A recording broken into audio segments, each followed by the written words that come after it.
Olá, sejam muito bem-vindos ao OAB e Você. E hoje nós vamos entrevistar uma psicóloga, Michele Antequera, que vai falar conosco sobre direito e psicologia. Será que tem alguma ligação no direito com a psicologia? Será que tem espaço para atuação em alguma área do direito da psicóloga? Obrigado, Michele, por estar conosco aqui no OAB e Você. Eu que agradeço o convite, a disponibilidade de estarmos juntos aqui e espero poder contribuir um pouquinho. Michele, vou fazer uma pergunta muito comum a gente ouve, né? Quem procura psicólogo? É quem não está bem emocionalmente ou quem, de repente, entre aspas, é quem está doido, quem está louco ou não? Como é que é essa procura por um psicólogo? Não. Tem esse estigma realmente das pessoas que acham que só procura psicólogo quem está precisando muito ou, entre aspas, os malucos mesmo.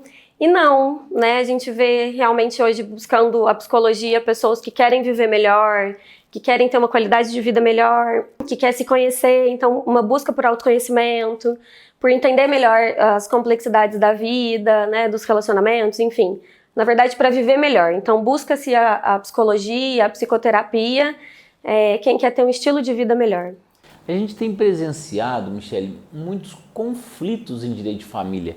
Guarda, pensão, divórcio, são questões que muitas vezes para o direito é muito simples. O juiz olha lá e fala assim, eu entendo que o melhor é estar com a mãe ou com o pai e dá a sentença ali, mas a gente percebe que muitas vezes essa sentença ela não resolve o problema.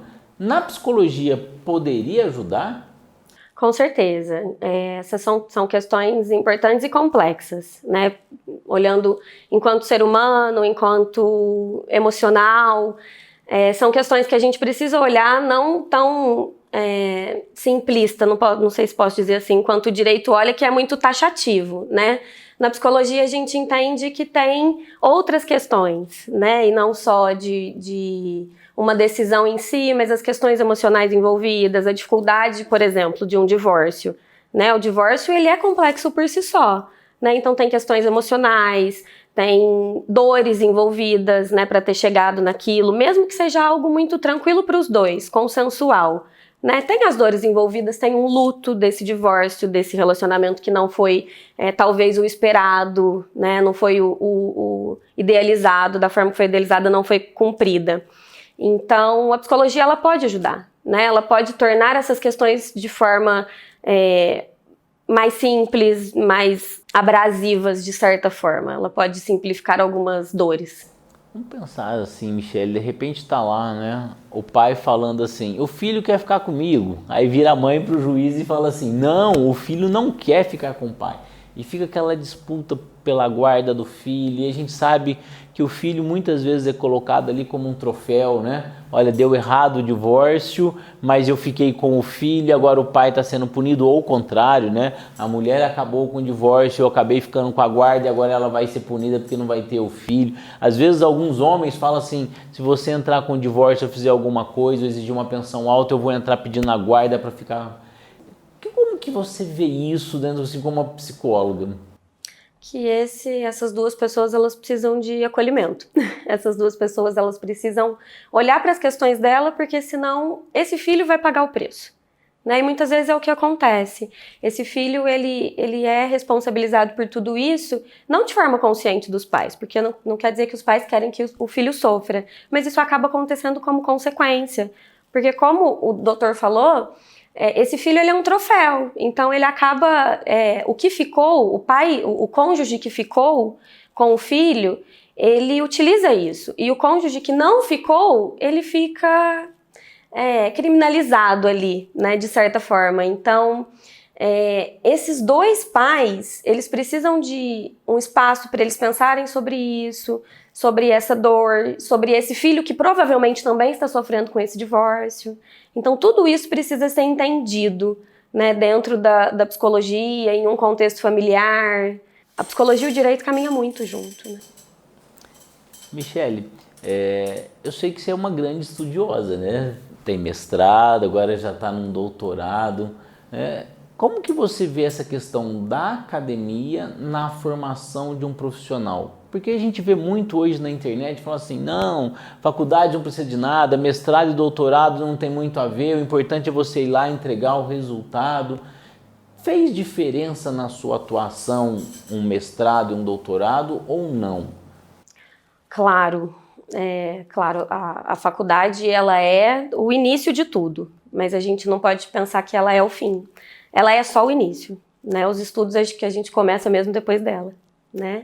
A prática, ela não vem sem a teoria, então o tempo todo a gente tem que estar estudando. O mestrado, ele ampliou as possibilidades, né? Uma possibilidade do doutorado mais ainda, e o profissional, um bom profissional, um profissional que se dedica, ele precisa continuar estudando.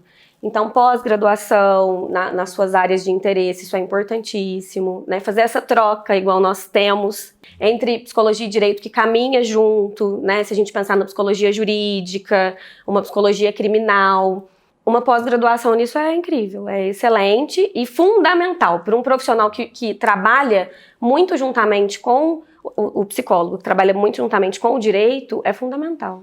Isso é bem interessante o que você está falando, né? Porque na graduação, nos cursos de Direito, a gente tem algumas faculdades, a medicina legal, que fala muito de laudo e tal, e passa muito rapidamente sobre a psicologia, mas é muito superficial. E a gente tem percebido o quanto é indispensável um advogado, ou mesmo um juiz, um promotor, um delegado, conhecer um pouco mais da subjetividade. Então, sim, posso afirmar que um advogado que diante de um caso complexo, que indica uma psicóloga, seja para o seu cliente, né, ele estaria dando uma orientação correta ou não? Imagina, chegou o cliente lá para mim, estou disputando a guarda, eu quero a guarda do meu filho, eu não quero que a mãe chegue lá e fale assim, olha, ok, nós podemos até fazer isso, mas antes eu gostaria que você procurasse a doutora Michele como psicóloga. Como que você vê isso, uma indicação vindo de um advogado para uma psicóloga? Eu, enquanto psicóloga, vejo que esse advogado está cuidando do seu cliente, né? Está cuidando, acima de tudo, não só de ganhar um processo, mas está cuidando da saúde mental dele, que é fundamental, inclusive, para cuidar da criança, né? Que ele tanto quer, por exemplo, ficar com a guarda. O cuidar da saúde mental é essencial para qualquer pessoa. E esse advogado conseguir ter esse discernimento e se apoiar nas áreas afins que podem cuidar do seu cliente é fundamental.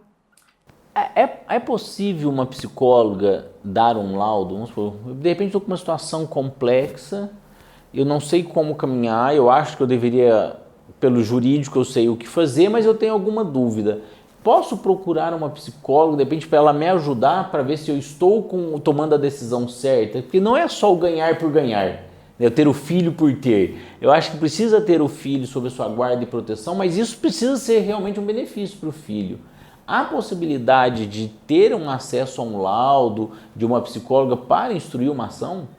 Sim, sim. E, na verdade, isso é importantíssimo. Esse pai, essa mãe precisa ter condições emocionais, né, não só financeiras, enfim, de cuidar deste filho. Então, sim, o psicólogo ele dá laudo, ele dá pareceres, ele faz relatórios, tudo isso baseado dentro dos critérios, né, de laudos, enfim, tem todo um critério que precisa ser preenchido e é possível, né, desde que esse contato seja com o paciente, que realize a quantidade de sessões devidas. É um caminho muito necessário e complexo ao mesmo tempo, né? E aí posso só fazer um adendo, que o doutor comentou sobre a psicologia estar em alguns momentos dentro da graduação do direito. Na psicologia é a mesma coisa, o direito não está presente da forma que deveria. São eletivas as disciplinas, elas são optativas, na verdade, as disciplinas do direito dentro da psicologia, então de uma psicologia jurídica. Então esse psicólogo ele precisa se formar para conseguir fazer isso. Ele já não sai da faculdade com um embasamento muito grande para isso, né? A gente sai sabendo fazer laudo, fazendo algumas pequenas coisas, mas muito superficial. Esse psicólogo, para dar esse tipo de parecer, ele precisa de uma formação. Fica então aí, para você acompanhar nas redes sociais, Facebook, Instagram, YouTube da OAB. Mas esse programa OAB Você e Hoje com a psicóloga Michele Antequera. Muito obrigado, Michele, pela participação conosco. Eu que agradeço muito o espaço para a gente conversar um pouquinho. Obrigado.